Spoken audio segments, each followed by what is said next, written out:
Fëanor y Fingolfin. Fingolfin y Fëanor. ¿Cuál de los dos elfos es el más poderoso? Bienvenidos, Númenóreanos, a un nuevo video donde intentaremos zanjar o por lo menos contribuir a una de las grandes grietas del mundo Tolkien-Dili. Una nueva propuesta en la que intentaremos dar respuesta definitiva sobre cuál de los dos elfos es el más poderoso.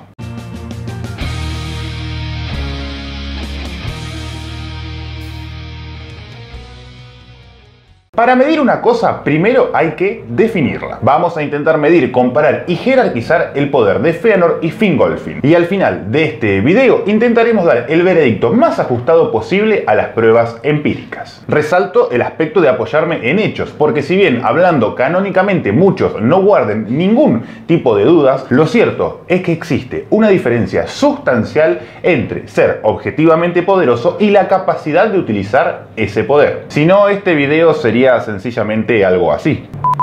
Porque Fëanor, entre todos los hijos de Ilúvatar, era el más poderoso, en cuerpo y mente, en valor, resistencia, belleza, comprensión, habilidad, fuerza y sutileza, y una llama resplandeciente ardía en él.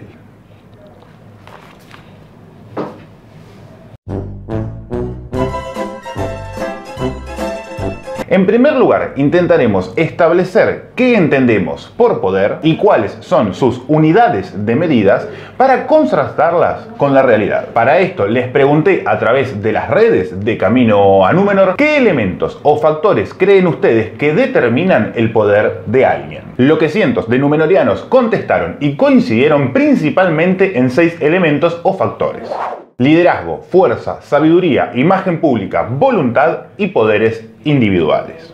Así que arranquemos este análisis.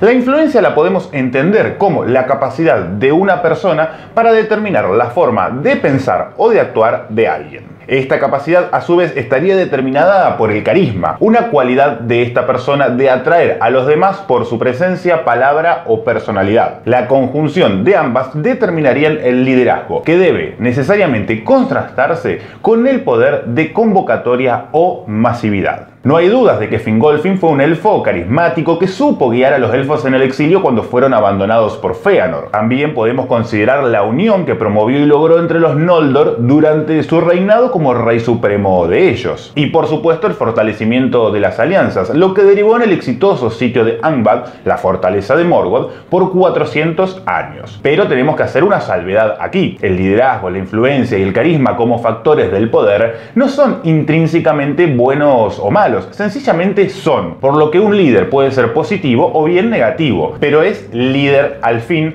exento de valoraciones. En este sentido, en la vereda opuesta a Fingolfin, tenemos al elfo que por su influencia y su carisma mezclado con su orgullo, ira y deseo de venganza, convocó bajo su liderazgo al segundo movimiento de elfos más importante de la historia luego del Gran Viaje. Hablo del exilio de los Noldor de Valinor, encabezado por Fëanor, retando de esa forma a los mismos Valar, sin importarle absolutamente nada de lo que desencadenaría, ni la maldición de Mandos, ni la matanza entre hermanos, ni el trágico derrotero por la Tierra Media, ni la nostalgia omnipresente, ni las terribles muertes de muchos de los de su casa. Inclusive convocó e hizo marchar tras sus pasos a Fingolfin. No hay dudas de que tenemos ante nosotros a dos grandes líderes de elfos, pero tampoco titubeamos en asegurar que Fëanor gana ampliamente en lo que a liderazgo respecta. El primer punto se lo lleva el gran herrero.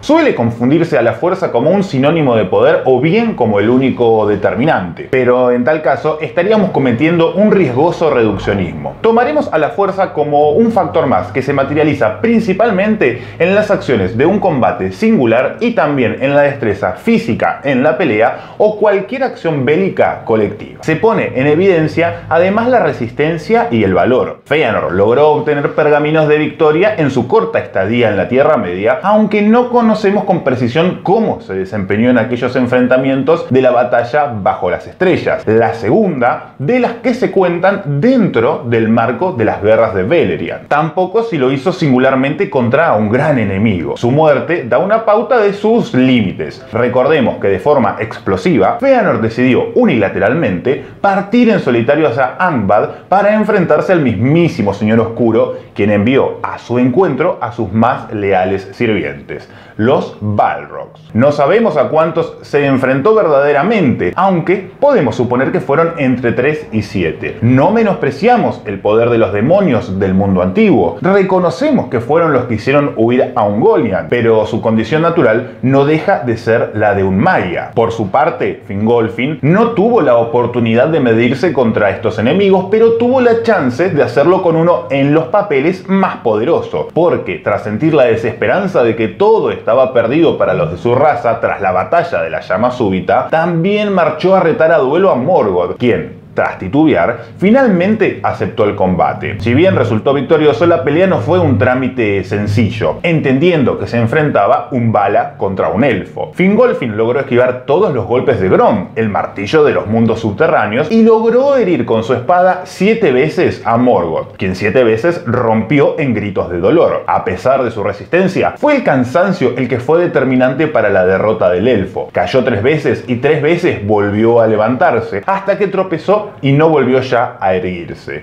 porque fue sometido por el señor de Angband. Aún así, volvió a blandir su espada y cortó el pie de su enemigo, dejando ver grandes cantidades de su negra sangre. Podemos argumentar que Morgoth ya había perdido gran parte de su poder, pero, como dice textualmente la leyenda, aún su poder era mayor que todas las cosas de este mundo. Pero nadie logró atacar a un Vala y provocarle 7 dolorosas heridas y una más que lo mantuvo disminuido y encerrado hasta su derrota final. De no ser por su umbral de resistencia, la victoria podría haber sido de Fingolfin, lo que respalda a la crónica cuando sostiene que él era el más fuerte, el más firme y el más valiente, y también lo hace adjudicatario del segundo punto en este versus.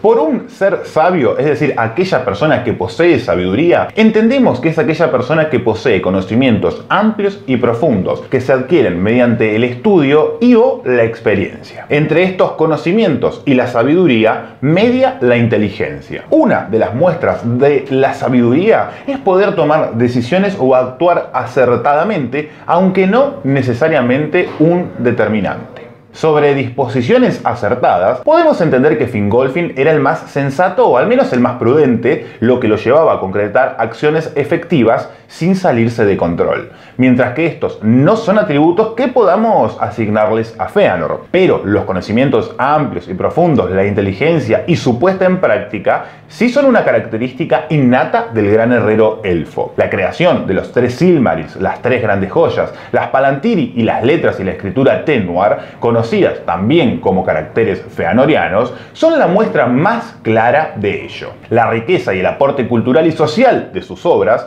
son verdaderamente invaluables. De la magnitud de sus desarrollos y creaciones se puede hablar horas, pero sencillamente sintetizaremos que fue el único capaz de tomar y resguardar la luz de los 2 grandes árboles de Valinor, y ni siquiera los Valar pudieron saber cómo lo hizo. También que fabricó las piedras videntes, provocando una verdadera revolución en las tecnologías de la información y la comunicación de la época. De este tipo de conocimientos nunca pudo vanagloriarse de tenerlos Fingolfin. De hecho, como cualquier ser viviente, estuvo muy lejos de competir en ese sentido con Fëanor, alguien que solo Manwë alcanzaba a concebir en alguna medida las obras maravillosas que podría haber llevado a cabo en otras circunstancias. Por lo que, sin temor a equivocarnos, esta ronda es ganada por el creador de los Silmarils, el más sutil de mente y el más hábil con la mano.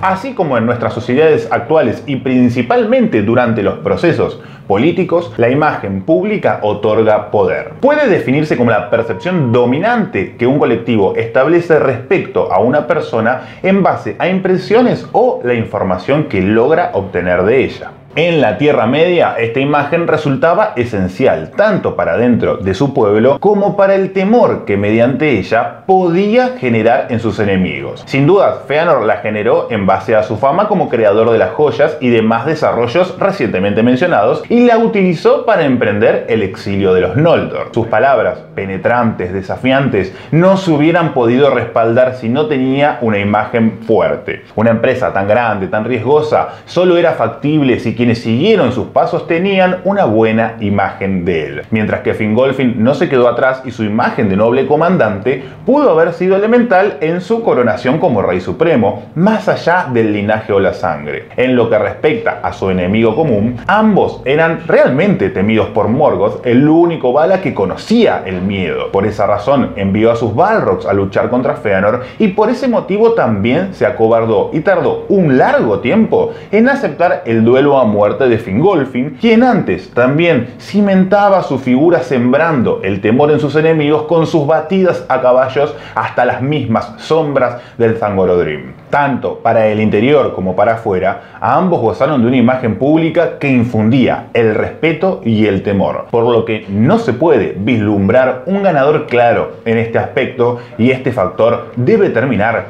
empatado.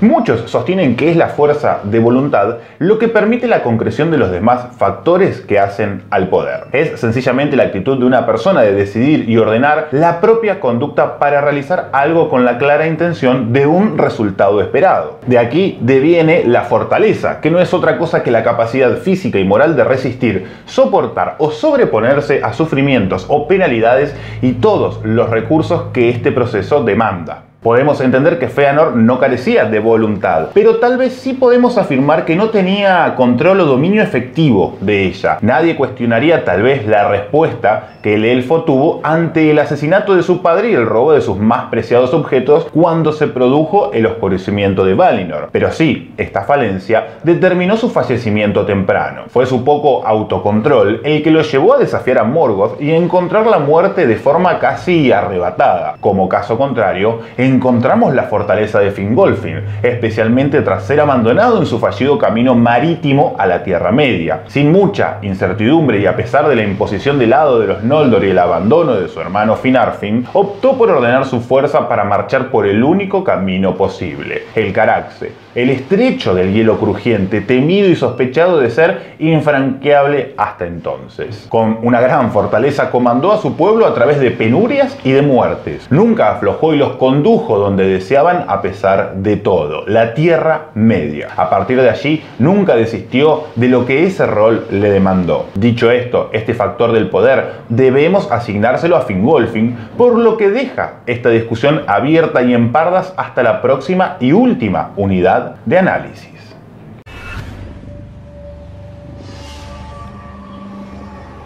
La magia como la concebimos nosotros tiene una mínima expresión en la Tierra Media, hasta el punto de ser prácticamente insignificante. Los habitantes utilizaban este concepto para referirse a cosas que no podían explicar, como lo hizo Sam en Lothlórien, o como los humanos llamaban justamente a los magos, a los integrantes de la Orden de los Istari. Aún así, existen ciertos indicios de que algunos elfos poseían ciertas propiedades que otras razas no tenían, como por ejemplo la capacidad de Finrod y de Lúthien de cambiar la estética de otras personas y enfrentarse con combate de cantos. Estas facultades residirían en el espíritu de los elfos, que se conocía en la Tierra Media como Fea, pero no todos pudieron desarrollarlas, o bien no se mencionan que todos las tenían, por lo que lo más correcto no sería hablar de poderes o de magia, sino de poder espiritual interior, que puede exteriorizarse o no. Lo cierto es que estaba allí, latente, listo para explotar en el Kairos, que es el término que utilizaban los griegos para nombrar el momento oportuno, la ocasión única de demostrarlo. En este sentido, tanto Fëanor como Fingolfin habían sido bendecidos y beneficiados por su estadía en Valinor a la luz de los dos grandes árboles y siendo cercanos a seres superiores. Tal vez Fëanor pueda haber sido un poquito más favorecido sencillamente por ser el más grande en edad de los dos. Tampoco podemos hablar de herencias,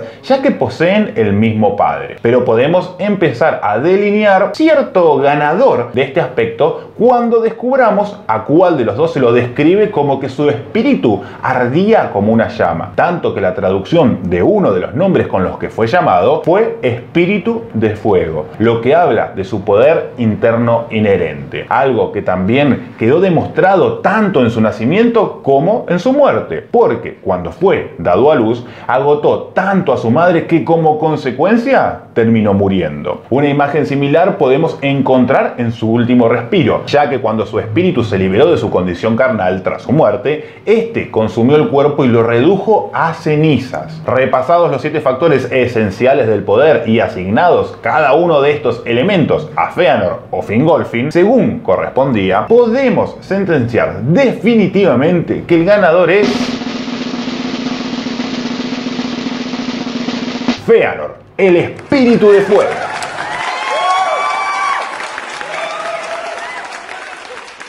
Hicimos lo humanamente posible para que esto sea lo más justo posible. Lo que pensás vos y si creés que nos faltó considerar algo, me lo podés dejar en los comentarios y lo seguimos charlando. Si querés seguir conociendo elfos poderosos, por acá hay un top, un video bastante interesante y por acá otros que te va a ir sugiriendo nuestro canal. Si te copa el proyecto Camino a Númenor y querés apoyarnos, podés hacerlo sencillamente suscribiéndote, siguiéndonos en nuestras redes o convirtiéndote también en un mecena. Busca el botón de unirte acá abajo. Nos vemos la próxima.